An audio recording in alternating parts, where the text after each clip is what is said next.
Hello everyone, welcome to my channel. This one, Get a Life number 9, is going to be one of two series. 9 and 10 is going to be pretty much a summary of what I've done in the Get a Life series. And what I'm going to talk about to start with is the end of what is going on in the war in Israel. It's time for Hamas to be destroyed. It's getting down within 2 or 3 weeks of that happening, and it will be over for them. And so this one in Get a Life number 9 is going to be the first half of my conclusion. I'll be talking about the Middle East and the problems we're having in the Middle East, and that will conclude the Get a Life series. Get a Life number 9, I'm going to start, as I said, with Israel. Everyone's telling Israel we need to get a two-state solution going. We care about the day after. We need to move forward and decide what to do. And what we need to do is, like I said before, I am a mechanical person, and what I like to do is what works. And what works, we'll look at history, and if it worked in history, it is more likely to work again than just guessing off the top of your head about something that you think might work. And what I'm talking about is the United States of America in 1862. Now, anyone knows the history about the United States of America? In 1862, the United States of America was in a civil war. Some of the southern states did not like the rules that were being made by the northern states, and they decided they would move out and have a country of their own. They did not need to belong to the United States of America, and therefore what they referred to as seceded from the Union and created the Confederate States of America. What they didn't realize at the time was that the United States of America wasn't necessarily just going to say, okay, you don't want to be with us, go out on your own. The United States of America thought it was important to maintain the collection of states to help support each other so they would all get along together. And what really happened as a result of that is that the United States of America ended up in a civil war. The Confederate States of America on one side, the United States of America on the other side. 3 years, General Robert E. Lee, a general for the Confederate States of America, had just surrendered to Ulysses S. Grant, a general of the United States of America. And the day after that was culminated, their surrender, the Confederate States of America did not have 1 square foot of property. The fact of losing the war lost all of the territory. And now that the Gaza Strip voted in Hamas to basically govern them for some period of time now, since before 2006, they, instead of did what would be a good governing for the citizens of the area, spent all that time preparing a system that they thought would help destroy Israel. Israel engaged in a war with them because of the atrocities they committed against Israel. Israel declared war on them and then won the war. Now that Israel has won the war, Hamas has lost everything.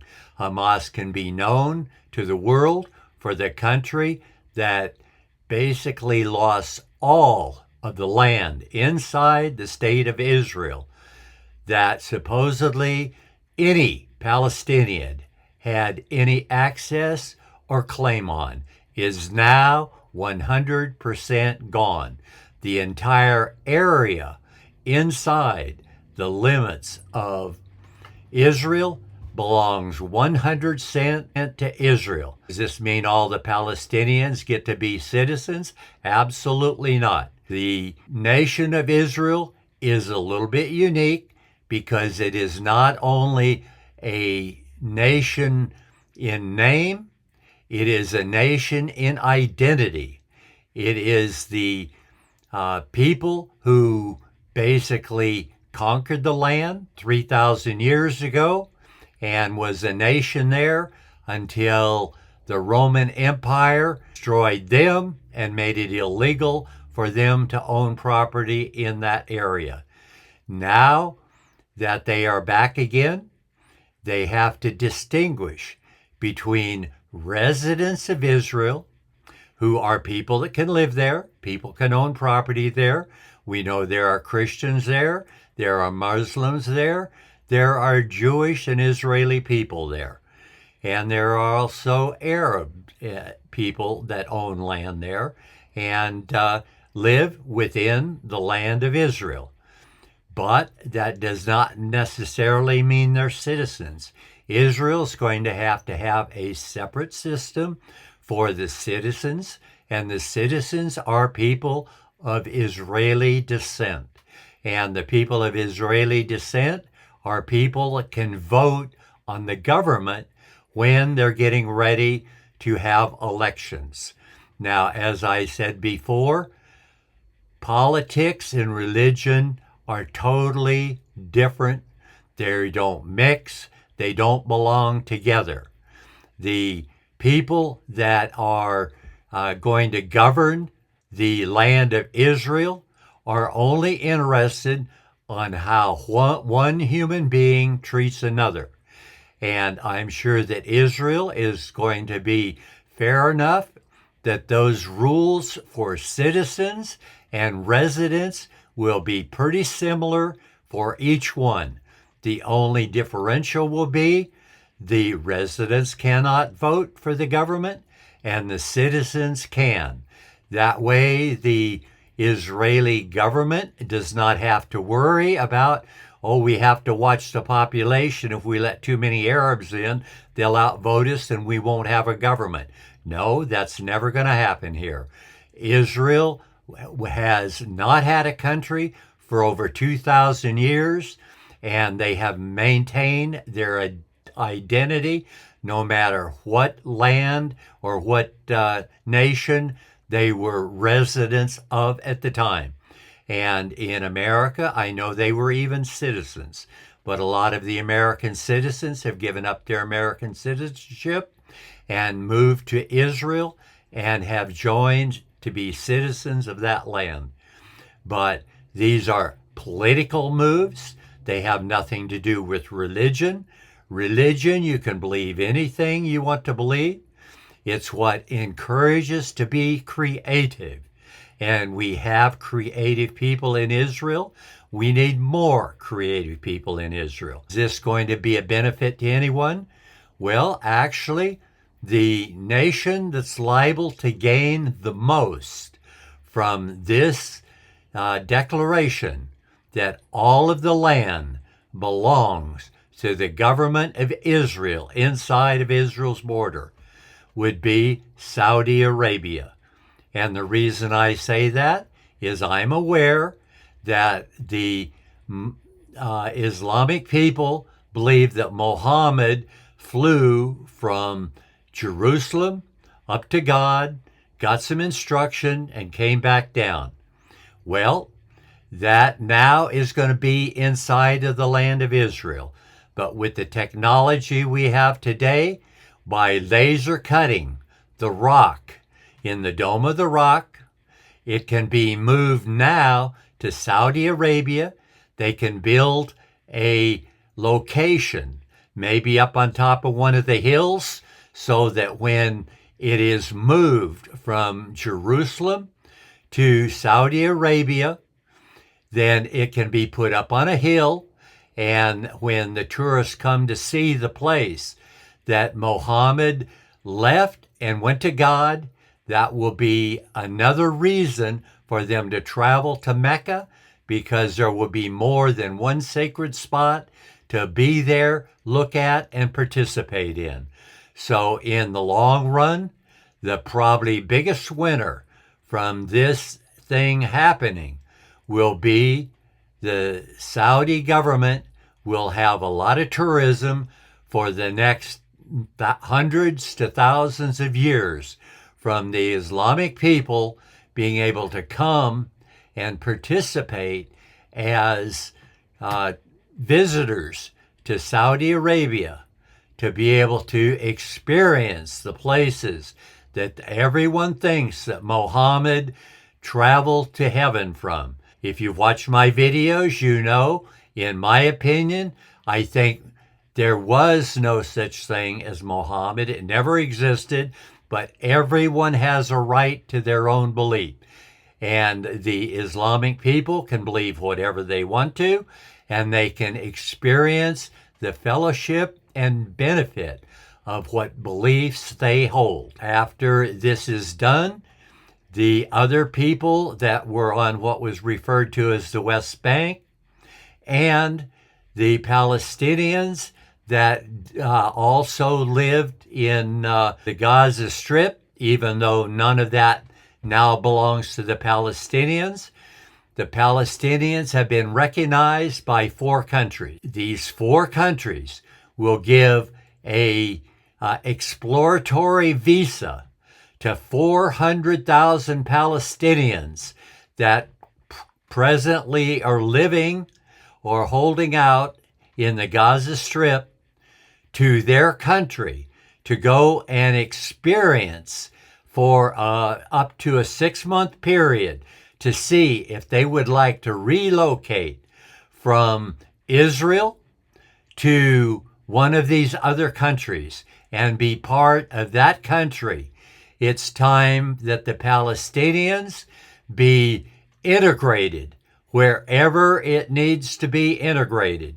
And it's going to be on the responsibility of the country of Israel to help each one of them integrate into another area that is willing to accept them. Right now, I know that Israel is having trouble in the north. And Israel now has a large area in the southern part of Lebanon that is adjacent to Israel in the north.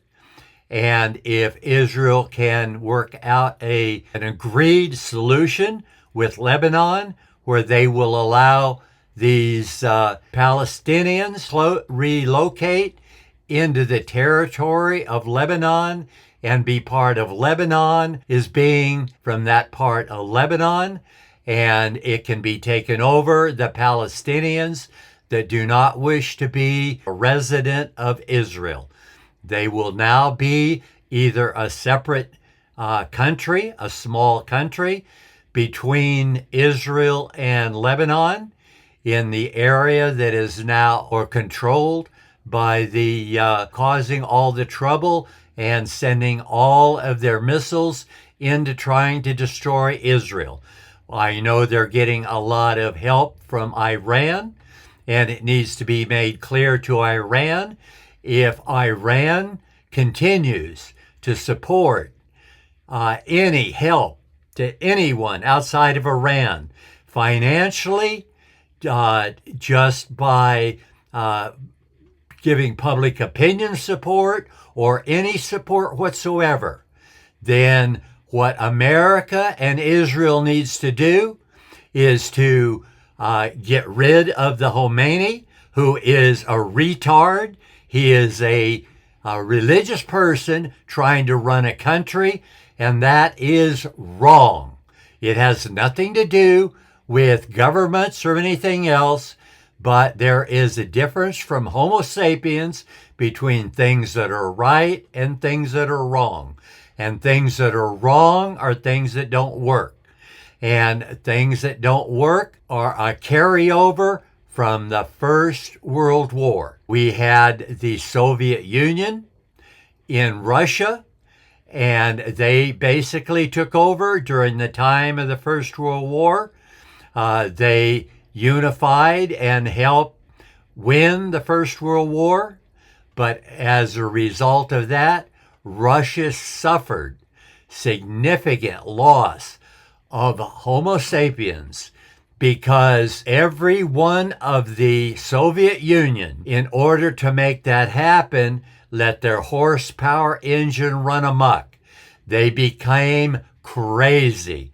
And in this video and the next one, we're going to add a term to that, because now history has shown us in order for them to accomplish what they did, they had to do what was totally absurd and crazy. And that is to adopt the attitude that if it doesn't agree with me, kill it. And that cannot be tolerated by any Homo sapiens on the face of the planet. And we're having to tolerate it now with Iran. Now, unfortunately, Allah has had to do the work that Homo sapiens should have done. When a religious person says he is in charge of any government, he needs to be eradicated from the face of the planet. And every responsible country in the world has a responsibility individually and collectively to see that happens. And the reason we have to do that is the largest killing of Homo sapiens is people not agreeing with what's going on in the government, and so they're choosing to murder their citizens rather than to have a government that makes rules so they get along and work out all differences. We've got to put an end to the stupidity, and what I'm going to do is add one of the things to it is the term of being stupid. And the reason we're going to start calling him stupid is any Homo sapien that reaches the age of 12 years old that can't realize, regardless of what he's being taught, that it's wrong for him to think he has a right to go out and murder another Homo sapien. That is absolutely wrong. It is a horsepower engine run totally amok. It is totally crazy. It is totally against what Homo sapiens were created by God to do. And you don't have to believe in God. All you have to know is that I do, and I have a right on this planet to believe anything that I want to believe. And I know it's every government's responsibility that when a person is so crazy to think that he has a right to murder another Homo sapien, and he has done that to at least 3 Homo sapiens, or has been a co-conspirator to the murder of 3 other Homo sapiens, he has a right to be eradicated from the face of the planet. This basically crazy person that has become a destroyer, and that's opposite of what Homo sapiens are created to do. Whether you believe in God or not, it's what Homo made the rule of.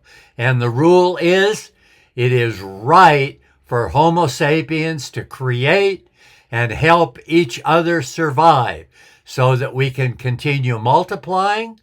We can colonize the world planets as we move off the earth, and we can get along with every other intelligent life form without thinking we have a responsibility to destroy them. We have a responsibility to work with them and make agreements on anything that will allow us to get along together and for both units to be able to prosper. So when we add the category of stupid, from this day forward, anyone that engages in the murder of a citizen of their country is stupid. And that is talking about the stupid Khomeini that spread the lie that the Shah of Iran had a corrupt government. All you have to do is look at any picture. Back at the time the Shah was ruling Iran. And you will see just by looking at that picture and any picture from 3 years after he was run out of town, look at any picture in Iran, and you will see that anything during the time of the Shah was at least 10 to 15 times better than the wonderful success that the religious people have had happen to Iran.